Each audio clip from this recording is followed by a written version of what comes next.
Yeah, let's do that. I want to talk about Herve picking his nose and eating it live. This is the kind of hard-hitting stuff you're going to get on GP and nowhere else. Fucking live on television, his rider, everyone's talking about Zarco. Everett's already talking about this dude getting a factory ride, right? Everyone's blowing it up. This dude gives no fucks. He's passing everyone left and right. Monster and DeWalt are shitting themselves over Zarco's screen time. They bust over to Herve, thinking maybe this is the year they get the win, and what's Herve doing? He's fucking digging for fucking French gold up his nose, and the first thing he does is eat that shit raw like a snail, bro. I mean, I understand that they got DeWalt in yellow and Monster in green, but you can't be digging for that green gold live on television and just chomp it down. He did that. That happened. Dude, this is the only fucking news you're gonna get. Are we recording? Save it, buddy. We're recording right now, dog. We were recording before we were on. That's how you do it. What are you talking about? Are we recording? This is the kind of hard-hitting, action-packed. This is the real news that you get on GP and nowhere else. Herve Poncharal ate his own fucking boogers. He literally his own snot rocket live on TV in front of everyone. And not one, the failing fake news did not cover this anywhere. You saw this nowhere but GP's Instagram. Brought it to you first, bro. Brought it right, exactly. This is the kind of shit. I mean, we're knee deep in it, man. This is like in Da Nang. You know, we're embedded journalists when it comes to fucking picking nose. You should have said knuckle deep, straight up the nose. Knuckle deep, straight up the nose. That's what I say. We are as embedded as Herve's fucking pointer finger is in his left nostril. And the cool part is, though, dude, is he turned to the screen and fucking owned it. Yeah. He's like, whatever. He got caught on the screen. He saw it on the screen in the little fucking box. And he's like, oh, shit. Right. They just caught me eating my boog. And he's like, what's up? What's up, dog? Dude, he didn't even... Hey, this is what I do. He didn't even try to hide it. Like, he didn't, like lean down beneath the collar and, like, gently stick it in there. He just, like, grabbed it and, like, shoved it in. Just lean down and gently stuck it in. Damn. It was pretty bad. Exactly. It was pretty bad, dude. It was pretty legit, though, at the same time. That's because we have undercover people keeping their eyes and ears paying attention to this shit too, though. The masses. Right. Exactly. Yeah, like because Dorna cameramen really planned on fucking catching Herve with the boogie. Yeah, that worked out really well. But literally 10 seconds, I woke up, I didn't watch it live, but I woke up and my phone had like 9 messages from different dudes. So like, dude, Herve ate his fucking booger live on television, right? People were like, spoiler alert, not spoiler alert, Danny wins, or spoiler alert, Rossi has a problem. Spoiler alert, fucking Herve was sucking down snot on television. You know what I mean? Oh my God. Damn. That's awesome. That's great. That could have been the highlight. That could have been the highlight of the weekend. Yeah, except so much. What do you mean could have been? That was legitimately the highlight of the weekend for me personally. That got the most views ever too. Look at that, 700 views like instantly. Yeah, exactly. Ooh, baby, I like it raw. Yeah, baby, I like it raw. Ooh, baby, I like it raw. Yeah, baby, I like it raw. Shimmy, shimmy, y'all, shimmy, yeah, shimmy, yeah. Give me the mic so I can take it away. If you haven't heard, we are fucking GP, and we are coming at you with some raw shit. That's just kind of how we. Yes. That's kind of the mood that we were feeling right now. If you didn't get it, on the phone, as you can already tell, is Kevin. Yeah, where else are you getting fucking that kind of hard-hitting news and opening with ODB? The Paddock Pass and Motopod are not dropping the Wu-Tang on you. There's not 36 chambers. There's not 46 chambers. It's just a dude under his blanket trying not to wake his mom up or something. I don't know what's going on with those podcasts. Yeah, because you don't listen to them. That's why. Right. Yeah, it happens. ODB, as you can see. There we go. Ev is here, too. I am here. Holy hell! Be enthusiastic. I'm fucking enthusiastic. There's booger eating. There's fucking Miller going on rants on social media, then deleting it. There's cover-ups. There's conspiracies. Spoilers. There's fucking Spoilers. Yeah, I'm sorry. No, we'll get there. We'll get there. All right. I got excited. You told me to. I did. Touche. All right. This podcast, of course, is brought to you by Riders Law. Riders Law, they're your California motorcycle accident injury lawyers. There's a lot of Riders Law racing going down this weekend. I'm going to be in Virginia. So is Moto America. Some racing shit there. Riders Law, if you ever get into an accident on the street. Most people... Yeah? Most people don't brag about going to Virginia, but just saying. Well, Anyway. oh, sorry. I should have said VIR and actually racing there with Moto America. You're right. I'm not just like flying out there to. Never mind. Moving on. Right. Yeah. So you guys, if you ever get into an accident on the street, you ever get hurt and you need some legal help, please check out riderslaw.com. That's Riderslaw with a Z. Call up Cy, call up the other Rob, and they will definitely take care of you. If you're not in California, give them a call, and there's probably something they can do because they're trying to expand. So yeah, give them a call, help us out, help them out, and thanks for listening. But all right, let's jump right into this. So obviously the Jerez round just happened. Dennis isn't here, so we can't get him to pronounce the Spanish name correctly. Motherfucker. I know, right? I don't even know what's happening. Right. Is he punching dudes in the face today? No, what does it matter? Last time he was so excited to be back on the podcast, fucking dude jizzed in his pants. I don't know what was going on with him last episode. That bro's got to slow the fuck down. Wait, he's got to slow down, but he's got to keep up with us. Right, exactly. One of the two. But all right. Hey, Yeah. slow is smooth, smooth is fast. just ask Mr. Lorenzo getting that Ducati into third. Aw, damn. Holy shit, that's at the bottom of the list of things we're going to talk about. Fuck. No, let's talk about Dani Okay. Don't Pedrosa do it, first. Don't do it, Kev. We're off track. Right. All right, so everyone, you already watched the race. Hopefully you watched all of practice and qualifying and all that too. But essentially, Dani Pedrosa dominated the entire weekend. He pulled Right. Not Dani essentially, Pedrosa. he did. Yeah. I mean, he did.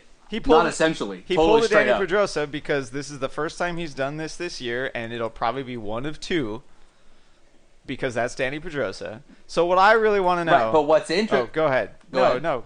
I'll say, but what's interesting is he did it in the first half of the season, not the second half. That is a very good point. You know what I mean? Like, he did it four races in. He's doing it. You know, that's different than his MO the last couple seasons. By now, he's usually got compartment syndrome, and he's getting like surgery or fixing something, and then he's on Right. hiatus, and then he comes back, and then he wins a race like 2 races in. So Right. yeah. Well, He's so bucking the trend. do you think this is actually bucking the trend, or is he just getting 2 wins this season or 3 instead of 1? I've already predicted that he's the dark horse, so I'll leave it at that. Holy shit! You went there. I mean, two races, 2 wins a season is sort of his normal. Last year was the aberration. With 1. This with the 1, right? Exactly, getting less wins than Cal. That's rough. But he did exactly what Dani does when he's on point. Dude is unbeatable. I mean, he won the 3000th Grand Prix. He's got like 30 wins in the Premier class. The list of riders he has more wins than is a who's who of like 80s and 90s world champions. You know what I mean? The dude has only not won a title because he's gone against maybe the three of the top 5 greatest racers of all time. Certainly of the modern era. So the question is with the Yamahas having some problems, can Dani actually be a dark horse for the title? Can he keep it up, not crash, and be a threat day in and day out? Is he going to do the Dani thing and then just not get a podium for not getting a podium for 3 or 4 races? I mean, of course he has 30. I think it's 31 wins now, though. Of course he's got 31 because he's been in MotoGP on that factory Honda for 12 freaking years.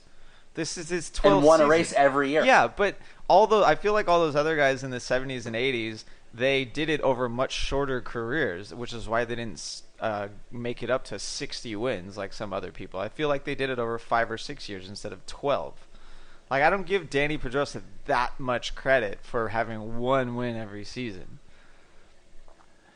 Yeah, I mean, I guess that's, one win, a win every season is something even Valentino hasn't been able to do. Certainly not something Casey Stoner did, who didn't win his in his rookie season, and it may not be something that Jorge Lorenzo does this year if he's only able to fight for podiums and he's that ecstatic for being 15 seconds back, but.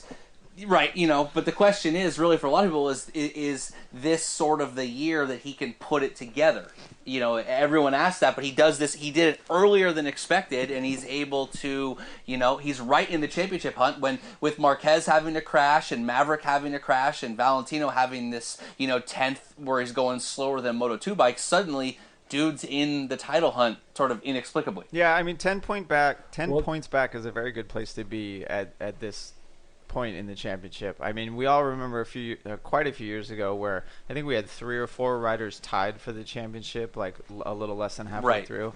But it's still, anything can happen from here on out, and I just don't put it together for Dani Pedrosa, because one thing that we saw at this round, and you're going to hate me for talking about it, was the tires finally worked for him. At least he like prefaced it. It's like, oh, I know something bad's coming, but oh fuck, the tires, like, man.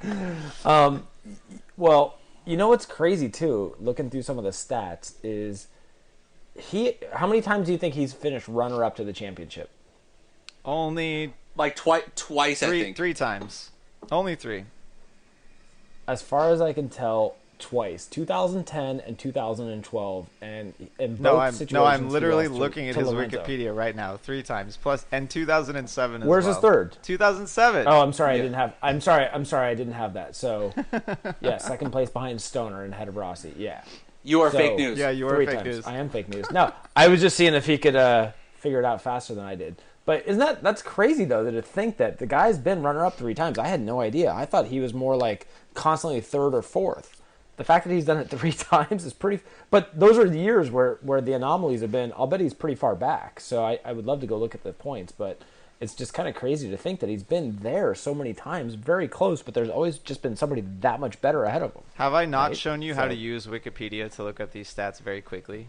I am right. I was reading the details. Sorry, Jesus. Your question Apologies. or your thought is mostly correct. In 2007 and 2010, he was more than 100 points back, like 125 and 137 the next in 2010. But in 2012, But hold on. I'm gonna have to jump in and cut this off. No one gives a fuck about what Dani did 10 years ago. What we are talking about, but that's is, a good point, right? It was 10 years ago. No, you're boring everyone. Well, the point being is that this was a completely different Dani this year. We saw what happened in qualifying. Marc Marquez basically threw the gauntlet down to him. Dani completely accepted the challenge and put it out, into an unreachable lap, and Marquez was as on the limit as humanly possible trying to beat that. We saw Dani as confident and collected as we've seen in a long time. This was his race. This wasn't like meek old Dani who falls back and doesn't fight or doesn't have the fire that everyone argues. This was a guy who was, basically challenged by his multiple title winning teammate to do it, and he did it right in front of him. I mean, Dani dropped the mic on him in qualifying right in front of his face, and then pulled out in front of him, and he ran just a blistering pace in the race. You saw the list of his lap times. His consistency was insane. He managed that gap against Marquez so well. It was like he had a live transponder of Marc in front of him while he was going.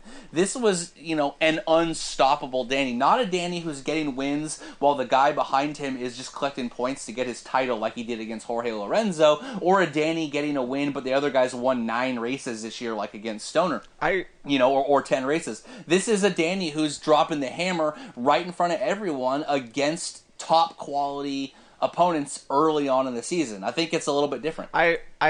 I agree with you that this race was different, but I don't think the rest of the season is going to be different at all, because I got to go back to the tires. The first thing that Marquez said when he got off the bike in Parc Ferme and was talking to Dylan was that the front tire was on the limit and that it was too soft. And both Dani, this is one of the first times that I can remember where Dani has run the hard tire in the race and actually run the same tire as Marquez. We know he doesn't brake that hard. We know his style is is much smoother than Marquez's, and yet they ran the same tire because the conditions were so hot. There is no way that when Marquez has a front tire that's pushed so much at the limit that he's going to be able to keep up with Dani, who finally has the front tire working exactly the way that he wants. I mean, in Coda, he fell back because he didn't have the tires working, and that's why Rossi got around him. And that's why he looked like that meek Dani that just can't push and doesn't have that, not the red mist, but he doesn't have that fire to hold off the other guys. He doesn't have that confidence when the tires aren't working. This goes all the way back to 2006, right? Where Tony Elias gets one of Dani Pedrosa's tires because he's on different tires. Like, he needs that confidence, and it's true of everyone, right? Everyone needs that confidence. No, it's a good point. But what was the combo again? Was Marquez hard, and Dani was hard, medium? Dani was hard, medium, and Marquez was hard.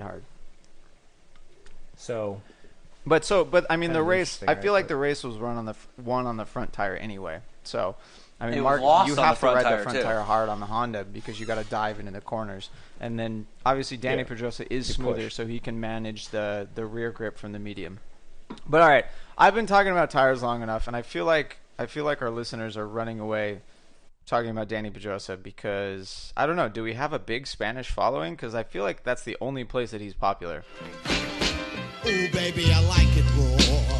Yeah, baby, I like it raw. All right, after some technical difficulties, folks, we're back, and Rob left us with the point that he thought we were bleeding listeners because we were talking about a Dani Pedrosa win, primarily an English-speaking Anglo podcast that covers that group, who, for an infamous incident in 2006, is not the most well-liked guy. Plus, as we saw this race, his style is not the most race entertainment that you're going to see.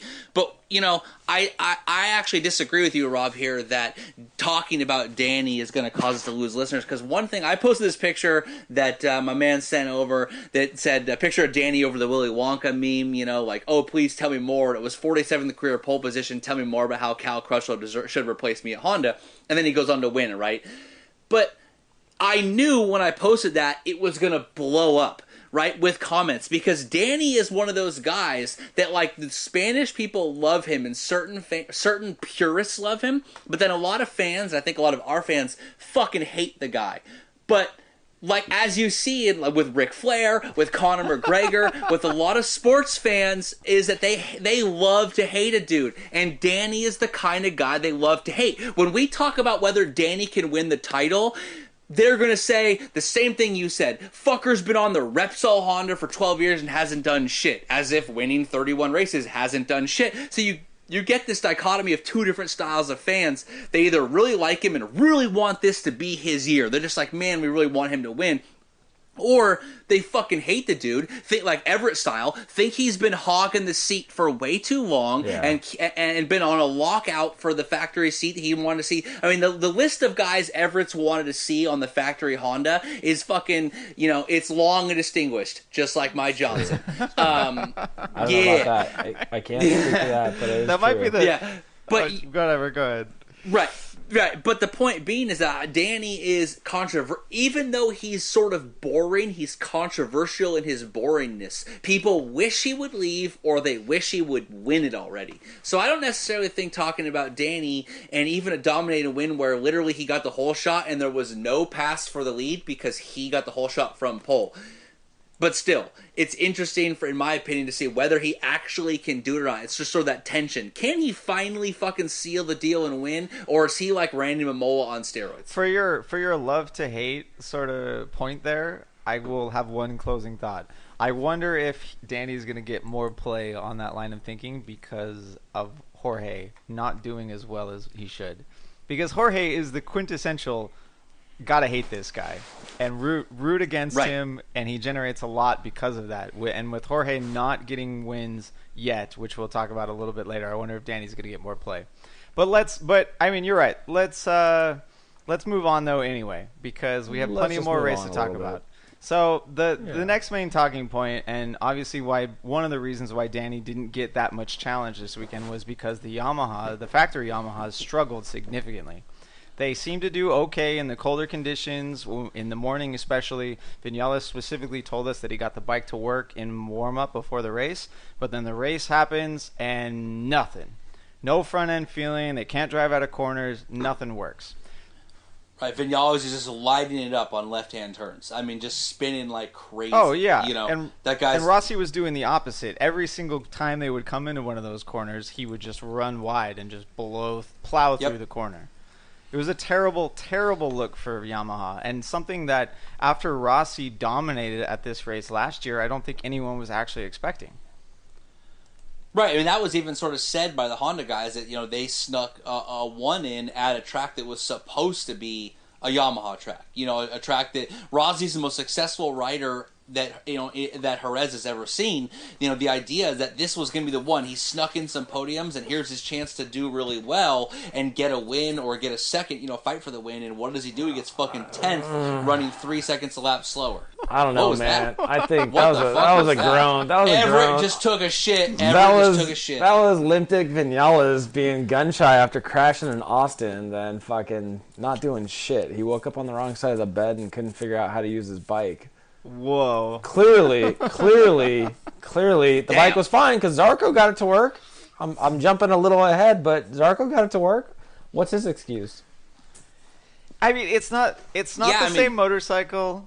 It's Zarco. Like, this goes It's a back worse to they use motorcycle. different tires. It's a worse. Yeah, tires is back to. We're staying away from that. That's a raw topic. No. This Stop goes back it. to what we Kev? said previously about Ducati and all the GP16s that are floating around that are doing well, right? Having the data in lots of conditions seems to be helping out. And the one point that I got, never mind. We gotta. It's more. He doesn't tires. want to make our point. It's more tires. Can't talk about it until later. Yeah, but I mean, the point of Yamaha struggling was interesting because obviously, I mean, Limtic Vinales, I'm not so sure about that, but dude did have problems with the front tire. Austin crashed out, and then he starts to experience similar problems, and he limps it home to collect points because he knows he made that mistake. Live to fight another day. He already has his throwaway race for the season. If he wants to fight Marquez, he's got to finish. And then Valentino, we saw that wasn't like Valentino not having a good day. That was clearly something wrong. His times were dropping so drastically at the point he was just lucky to cross the line. He was getting annihilated. He was so far off pace that was just, not to quote Nick Harris, but he's a wily old veteran, isn't he? They thought he was going to get passed by that next group of 3 or 4 riders, and they were pretty fucking close. If there was 2 or 3 more laps, he would have been at risk. Well, he did still beat Scott Redding, to be fair. Right, to be fair, right. It was a disaster for Yamaha. What are you saying with that statement? Statement. Rossi's best lap was more than a half second faster than Scott Redding's, but Redding was way back there, and Rossi made it into the 144s, which is a terrible, terrible lap time. But yeah, there are plenty of things blowing up on social media about blisters on Rossi's front tire. And obviously, like we already commented, how Vinales had absolutely no rear grip. Rossi was just as bad, if not worse, because I feel like they didn't find the setup issues, or they didn't find the solutions to the setup issues. But I mean, we've seen this again from Rossi. Like every single round so far, he's been taking risks with setup to fix these front end problems that he's been having. And the first thing we read about after the race is that they took 2 setup risks, one in warm up and one for the race, and they didn't pan out. So for Rossi at the moment, he's 3 for 4. Straight backfire. Oh yeah, I actually can't remember a time when it's gone this bad for them. Maybe in the previous times where it didn't work out, he crashed, so we didn't really see how far back he went. But yeah, that's what his team does. What was interesting.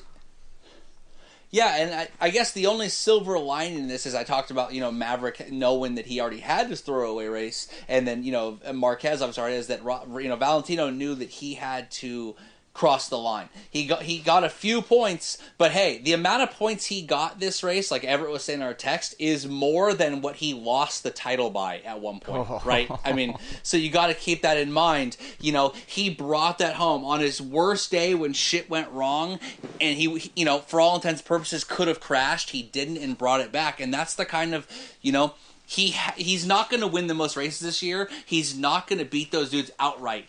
When he has a good day and they have a bad day, he's going to win. He'll probably win a couple races this season, but if he wants any shot at that 10th championship, he needs to never have a disaster. Yeah. And this was as close to having one without having it as possible because he still gained points and he didn't crash. He still left this... He left this at his worst race yet, and he's still leading the championship. That is a great point. He could have very well lost the championship with this round single-handedly. Random hypothetical here. Who wins more races this year, Pedrosa or Rossi? Ooh. I'm not sure. Wait. That's a good point. Wins more races? Wins. Well, I'm going to go with Dani right now, but... I mean, Dani's 1 for 4. Yeah. Yeah, Dani has shown that he can win a race this year. Valentino has shown that he can't, and that's frustrating. Whether you root for Valentino to pull a Ben Bosch from 1998 in the AMA, but explain that to Dani us. Proved no one knows what you're talking about. You guys are dumb. Ben Bostrom won the AMA Superbike title without winning a race. So I didn't know that. You know, could he? Yeah. So That was great. yeah. So that's old school shit. I go way farther back than you assholes on Facebook who are talking shit to me on fucking Saturday night think I do. Seen it. Fuck I've you, seen it. dude, who tried to spit shade at me. Like that other guy said, you must be new here. But what's a good point, is that we don't really know what happened because clearly there was something wrong with the tires. Whoa. If it wasn't for a... What? Did Kevin just bring up tires all by himself?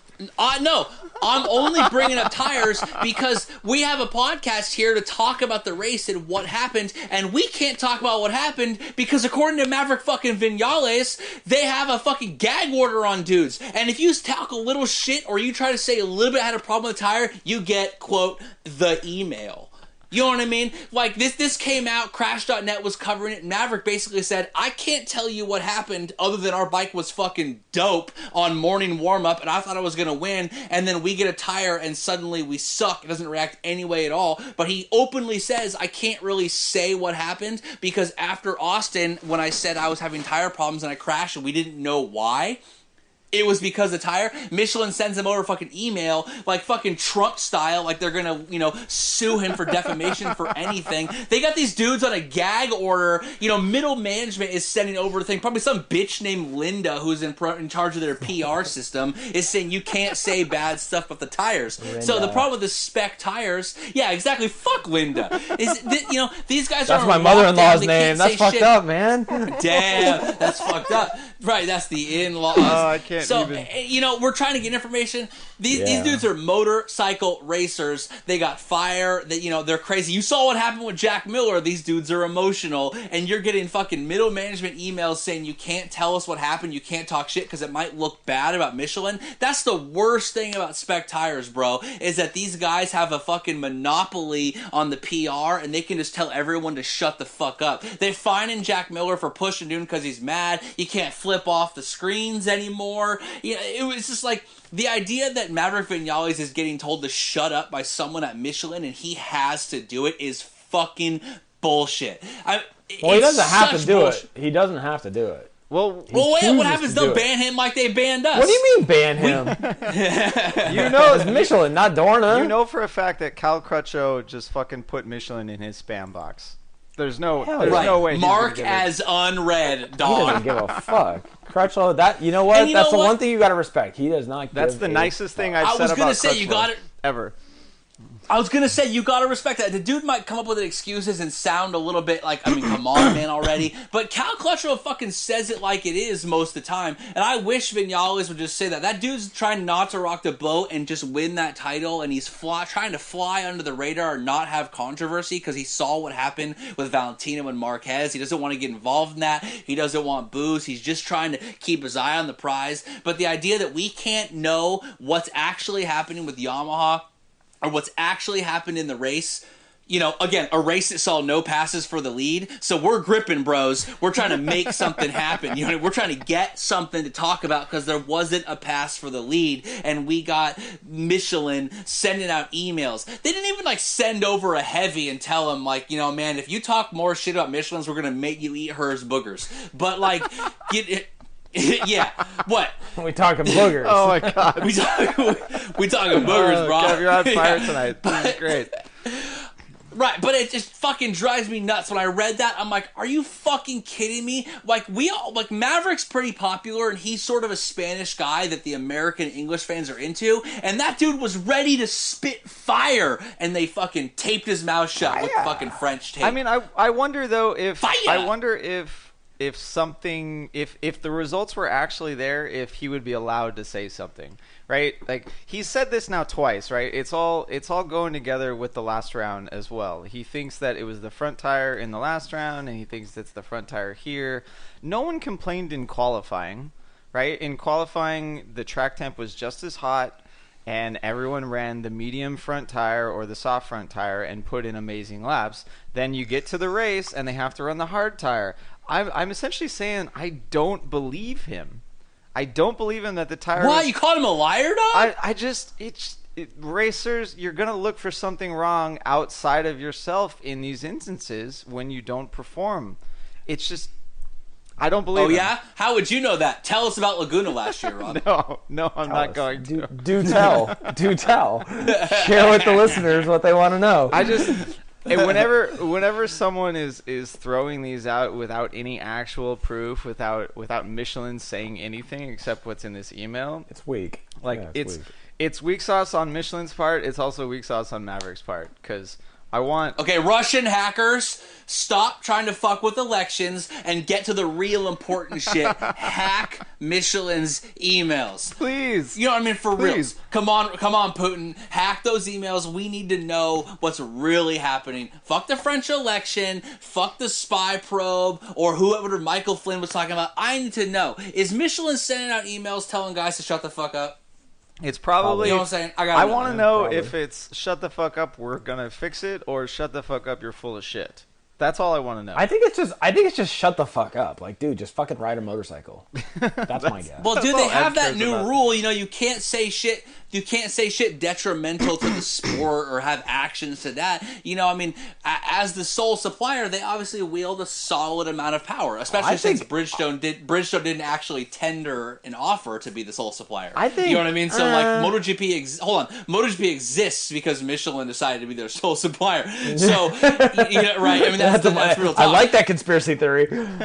Right, but I'm thinking, Mike Webb was CC'd on the email from Michelin. Like, come on, bro. Otherwise, we're sending you to the back of the grid. I'm just saying, I don't know, man. I just think it's kind of lame. If it's spec tire, it's spec tire, right? I think both Yamahas obviously got it wrong. They, specifically, that bike and platform, the hard front did not work. The medium worked okay with Zarco. I don't know what happened with Folger. I assume he ran the hard, and maybe that's why he didn't do as well either. He ran the medium as well. Actually, he was on medium. Then he just sucks. So it's easy. That was easy. So, but I mean, it's one of those things, dude. Just shut the fuck up and ride a motorcycle. And that's really it too, right, Ev? Because Maverick is saying, "Oh, my tires are blah blah blah," and Rossi's saying, "I want to see the Tech 3 tires because mine blistered," and Zarco's saying, "I'm a rookie, dog." And here I am getting fourth. I'm passing you guys left and right. I'm fighting Marquez for for a podium here, and so it's definitely whether you believe Maverick or not. And right now, I'm inclined to believe him because he doesn't have a history of making excuses. Crutchlow, but it's hard to argue the proof's in the pudding, and there's Zarco in fourth on a year-old bike, and he's a rookie from Moto 2. Yeah, but and this may be a segue, is it's obvious that he's riding way harder, way more intense. He's got a higher desire. He's pushing the limits. He has less to lose, right? There's less pressure. There's a bunch of factors that are giving him that ability. But here's the quick question, right? Is do you think there's any shred of Vinales lacking confidence based on the Austin round and crashing out? No. Well, you think and I'll tell you why. I'll tell you why. I'm going with yes. Okay, that's the litmus. Kev, go first. Kev, go first. Well, the reason I say why is we'll talk about a different episode eventually, but what is the next thing he'd do the following day? Leads the post-race Jerez test with the fastest time against everyone. Even though Marquez says I did 96 laps and I skipped lunch, I was working so hard. And Maverick has led every test, the fastest guy that there's been. That is a fucking layup. I'm sorry, bro. We talking practice.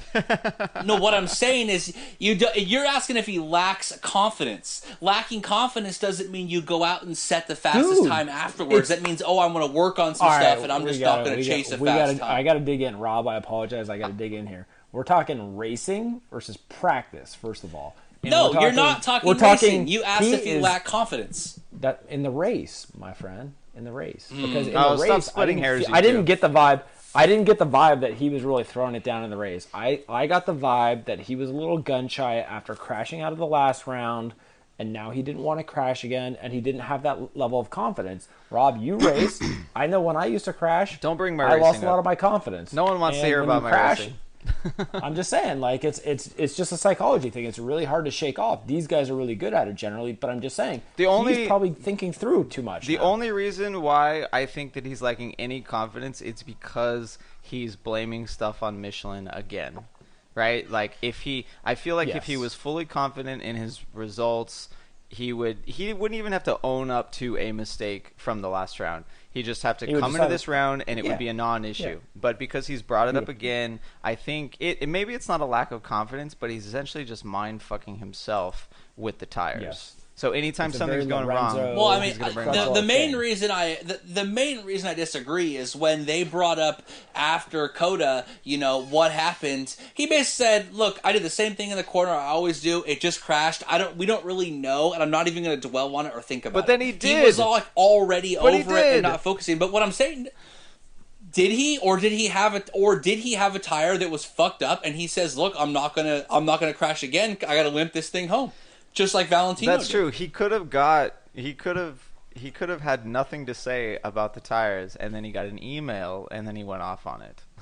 And that's what. That could be it too. You know what I mean? He could have said that could be sort of like the backhand, the backhanded comment kind of thing. Like, look, I said the tire was a little weird, and then you assholes send me an email right away, even though I didn't really throw you under the bus. I just said it didn't act the way I expected, and I crashed. So I'm just gonna kind of take little digs at you now because you guys actually escalated it with your bullshit middle management email. You know what I mean?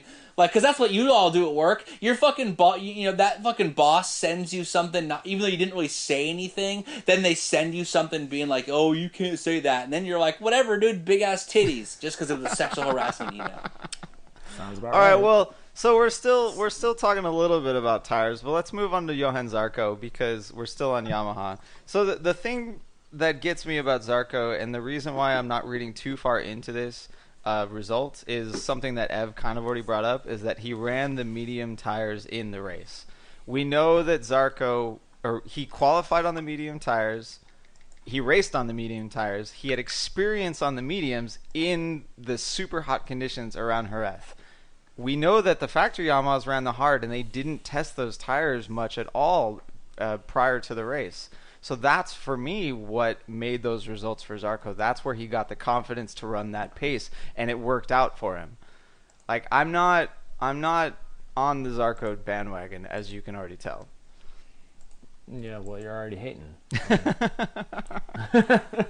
I mean, the test is his haters teammate, gonna right? hate. Haters gonna hate, and ain'ters gonna ain't. There we go. They hate us because they ain't us. Right. You look at Folger, Go ahead, right? F. You look at Folger, and where's he at? And the kid's supposed to be a stud too, and maybe he's not adapting as fast. We get it's a big leap, and not everyone makes it, but he's still pretty far off. And he didn't even beat Rossi, or no, he did beat Rossi, but didn't do anything like really inspiring, right? Yeah, so. And where'd he qualify? Right, he qualified in 9th, well behind Zarco. He was quite a bit down on time. And that's kind of the same performance that we saw out of him in the race. Like, right, you can compare those two factors, right? Those two scenarios. Yeah, well, I think that Zarco pretty much did a little bit better than he did in qualifying on the same tires that he ran, and Folger did exactly the same as he did in qualifying on the same tires that he ran. And then you compare it to the factory Yamahas, they did significantly worse on tires that they'd never run before. Or I shouldn't say never.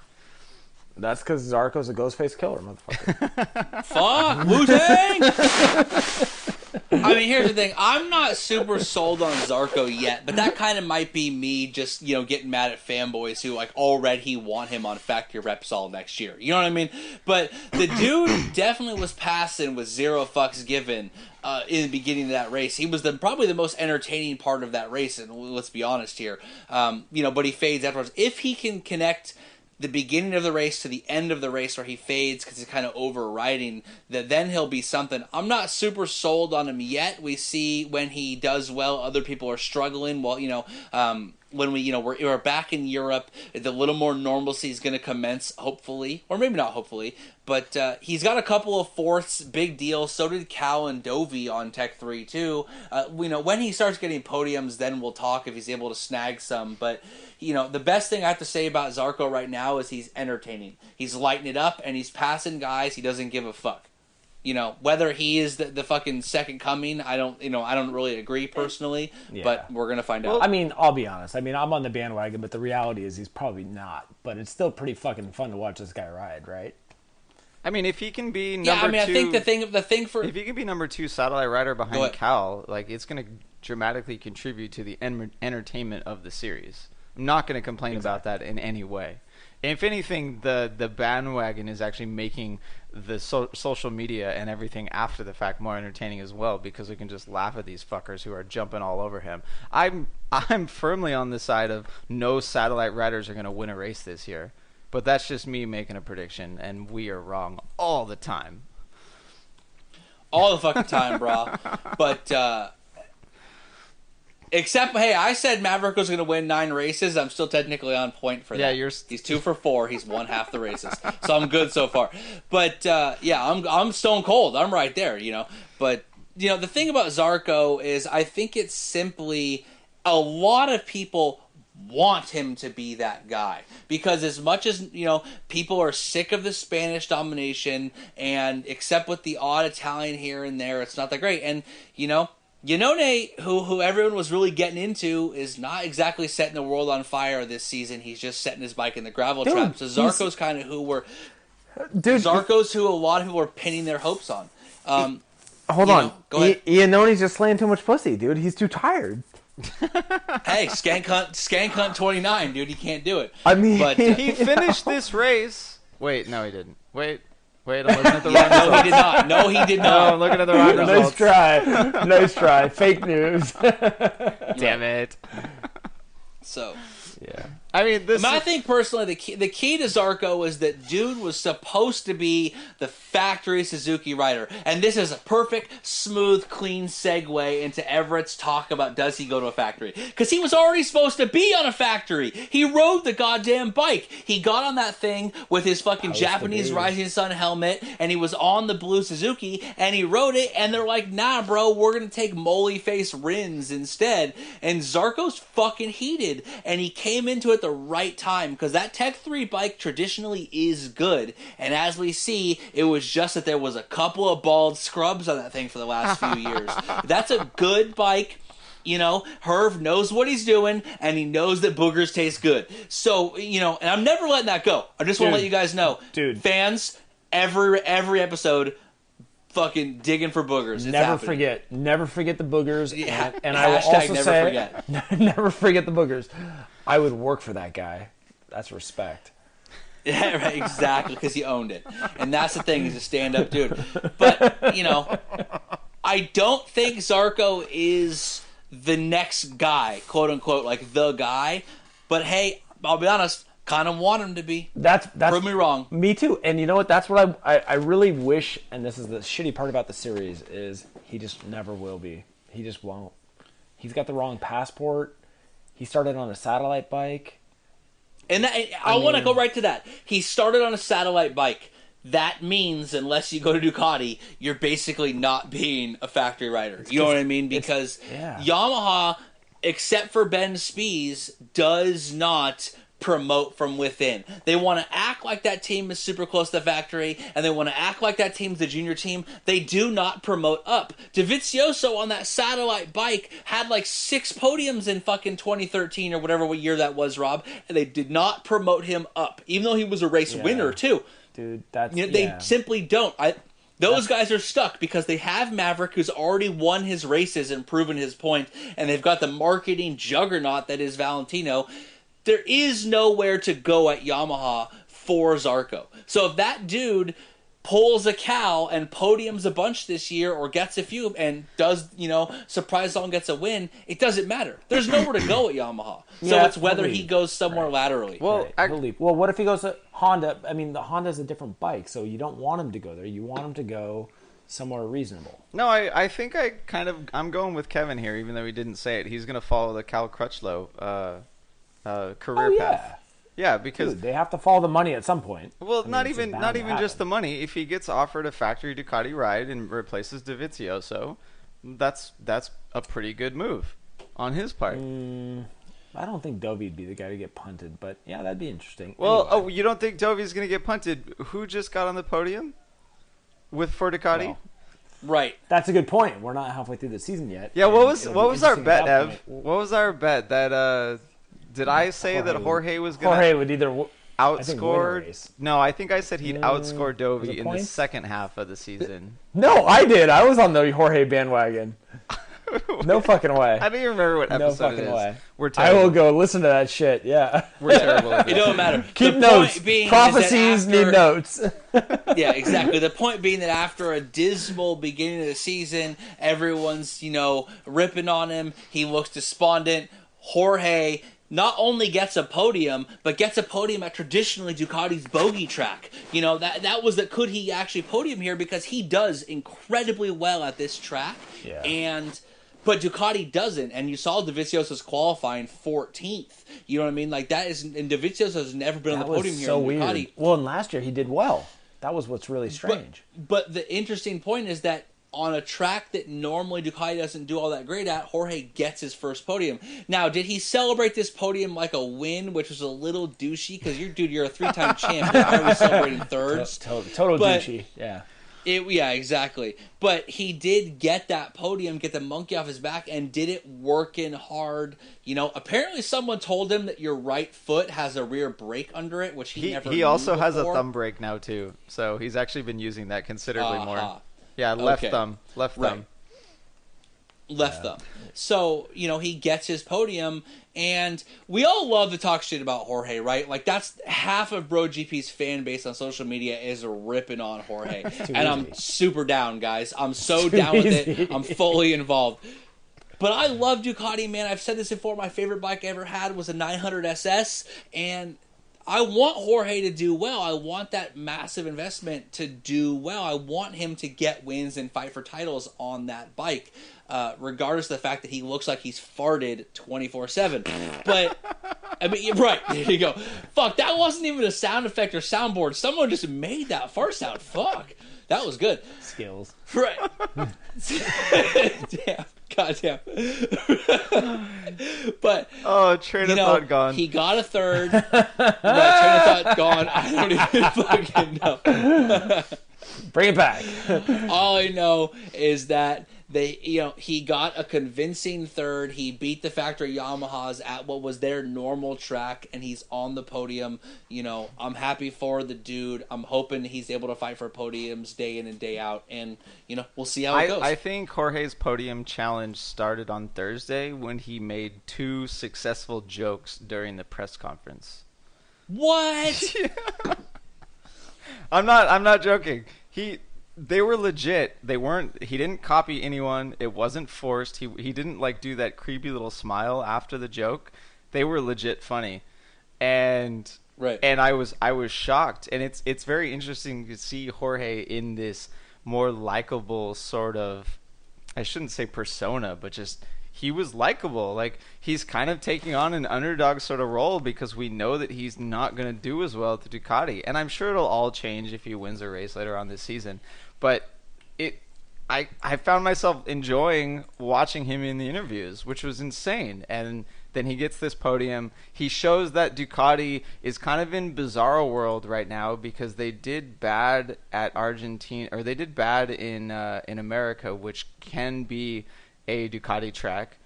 They didn't do great in Argentina, which they've almost fought for podiums there until someone ran into someone else.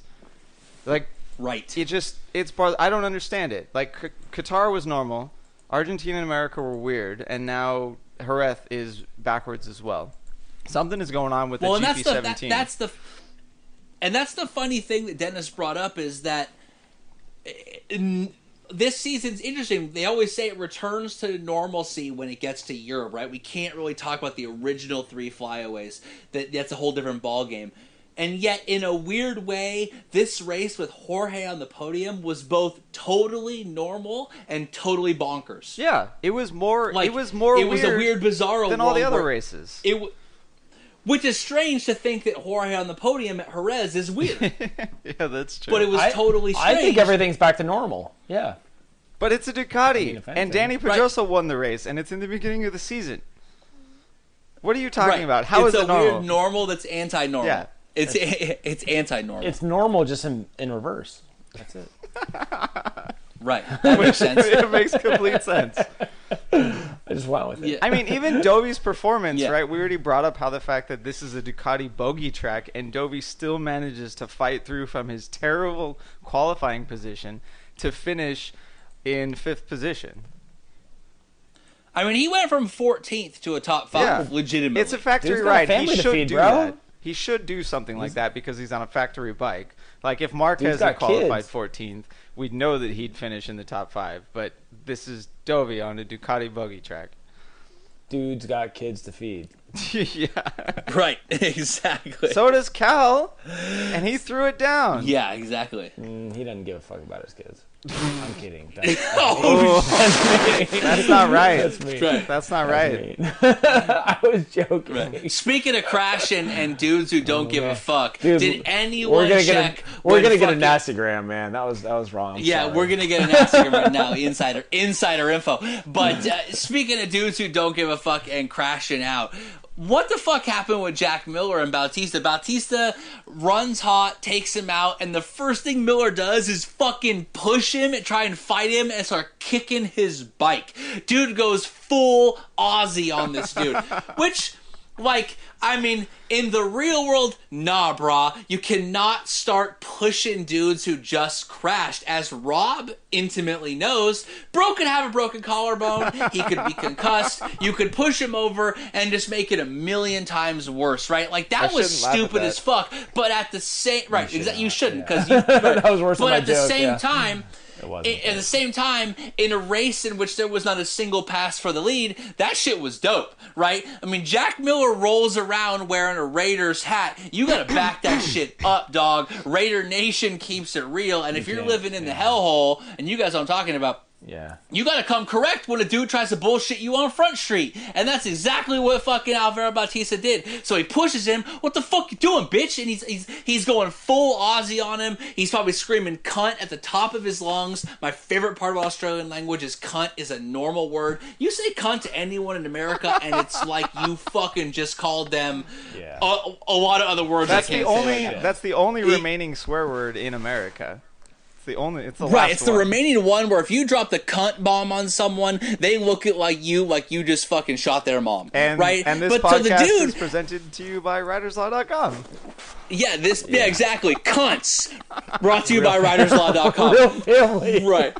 That's how we do it. But, right, hey, that's how we like it. Raw. We just But lost some listeners. What's yeah. crazy is, right, we just lost so many listeners, but in a race where there's no pass for the lead, I was telling my girlfriend, bro can't do that, but I'm super glad he did, right? This was great. I'm thinking this guy's going to get fined. They're going to fucking block him for a race. They're going to do all this stuff. They're going to give him penalty points if those still existed and all that. And then he does get fined €1,000. 1,000 euros? 1,000 euros. Oh, A billionaire weak sauce. runs his team.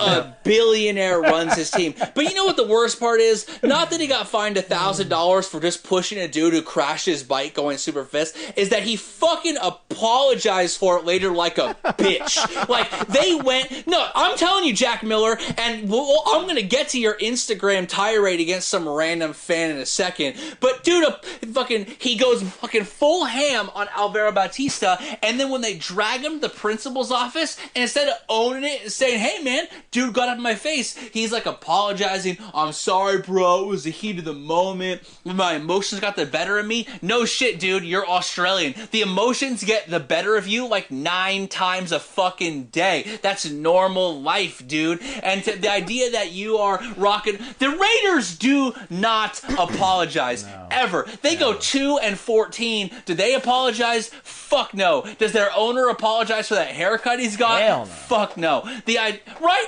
The idea that you would apologize after the fact, own that shit, dog, because the only reason anyone fucking likes you right now sure as fuck ain't your results. It's that you're a crazy Australian who drinks fucking booze out of his boot, spends his $100,000 winning bonus on Jack Daniels, and is a nutty Aussie. And the idea that, like, that's why you're in GP, bro. And the idea that you would go back and apologize after the fact, what the fuck? It's almost as bad as some fan calls you out on Instagram, and I'm going to post this shit on Facebook, guys. If you don't know what I'm talking about, listen up because he deleted it. And Miller goes ape shit on this dude. Like, I don't know what's going on, if he's drunk or what's going on, but this guy literally tells him that, you know, what the hell is your problem? You're going nuts. And Jack Miller calls this guy a cock smoker and literally starts saying that he could piss off. Like, this dude literally, you know, he's a loser. You don't do anything with your life as if you know that. Like, you know, you're a piece of shit. This dude is going off. You're going to be around a long time with tons of fans. Well, at least will be. There's so many things I could read right now. Your mom said the same thing the other night when I seen her. If you drop a "I fucked your mom" joke on someone, you gotta own that, dude. No mercy. Because that is gangster. Like you dropped the "That's what I said when I saw your mom last night." You gotta own that. The idea that you would say, you know, "That's what I said when I saw your mom," and then delete it.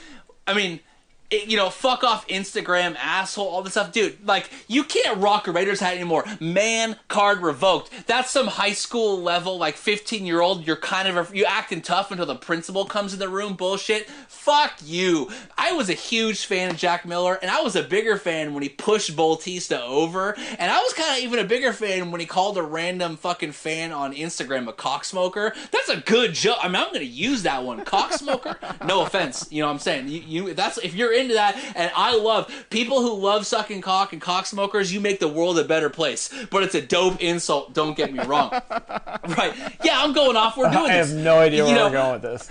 Kev, yeah, exactly. I want to know. I'm just saying, like, I want to know, was Jack Miller consistent?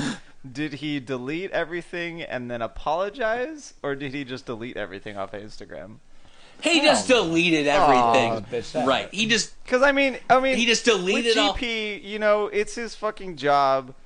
It is motorcycle racing, but they got to be professional, right? I'm not surprised that he went straight over to the box and apologized to Bautista. He actually apologized long before they even called him into the meeting with Mike Webb or whoever else was up there. Oh yeah. He walked over during the race, dude. And that's probably his dad told him to go over there and apologize. And well, but that's probably why he only got $1,000 fine. If he had sat on it and that's let right. it stew, Someone's like, dude, Jack, you ain't got no money left after all this shit. You need right, to go exactly. You drank it all. You drank it, bro. Dude, you got.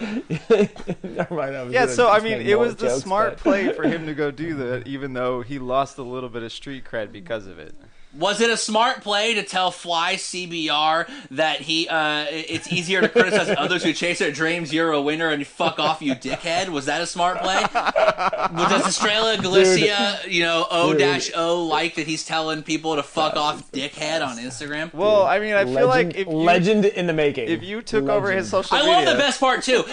The best part about it is that he literally says, "Thanks for your advice, bro. But if you knew what it was like to work your ass off all year, not to mention a weekend, to be taken out in a good position, you'd be pissed off too." First of all, bro, everyone in the fucking world knows what it's like to work really hard at a job and get no respect and have it go sideways. Fucking everyone. Welcome to real fucking life. Welcome to every other human being on the goddamn planet. You think everyone else just shows up at their job and it's fucking dope all the time and they get all the respect in the world, no one tells them shit, and they don't get fucking, shit taken out from under them? That's it. I hear Rob laughing right now. That's everyone alive, dude. Every single fucking person. Yeah. And we don't explode on Instagram. But if you do, if you're going to come correct on someone, did ODB ever apologize for saying this song was for the hot girls and for the ugly girls as long as you let me put it anywhere? No. He didn't apologize for that. He owned that. ODB never apologized. Did he apologize for showing up to get a welfare check in his limo? Fuck no. Hell no. I'm just saying, like, if you're gonna go apologize to Bautista, like, if you're that kind of guy, don't do that shit in the first place. Like, Maverick and Dovizioso don't do that stuff because they're not hotheads. If you're gonna be a hothead, just be that dude. Did Simoncelli apologize for crashing guys out? No. He told Jorge, well, I guess you gotta call the cops. That's what a Raider fan does. You got a problem? Call the cops. You got a fucking problem? Come to my house. Let's step outside. Let's talk about it. Oh, man. I can just imagine Bautista not showing up. Right, exactly. Yeah. Oh, man. I don't know where you were going with all this, Kev. but I feel like I'm just fired up because some dude randomly fucking posts on our Facebook. Like, I post a meme that's kind of ripping on Tom Luthi. It's funny. It's all in good fun. And some guy, like, sends a fucking... This is my first post on Facebook, and he says that, like, basically I'm a loser and I shouldn't talk bad about people. Like, fucking bro. You are kind of like the Jack Miller in this scenario, then. I'm not apologizing. That shit was funny. I'm just saying you're like it. It's the same situation. You're just not apologizing. yeah, so therefore it's not the same situation. Therefore, it's not at all about apologizing. That shit was funny. And you know what? I post hella funny ones about Valentino, too. Y'all got any more of that rear grip? Like, that's what we do. We talk shit. It's all in good fun. And some dude shows up like, you must be new here, bro. So I'm not saying everyone on our Facebook blow this dude up, but everyone on our Facebook blow that dude up. and dude, if you're Just new here, saying. and dude, if you're new here, welcome to Broda GP. Yeah, and welcome to it. Right, exactly. All right, guys, we don't have time to cover Moto 2 or Moto 3, even though some shit went down over there too. But did it though? Did it? The only thing that happened in Moto 2 is some dude won just late enough to keep nepotism alive. Oh, god damn it. That's all I got to say about that. I knew you were going to say the word nepotism. That's all I got to say about that. Nepotism. That's how I do. It's true. And I have to agree with you. Nepotism. It's going to happen.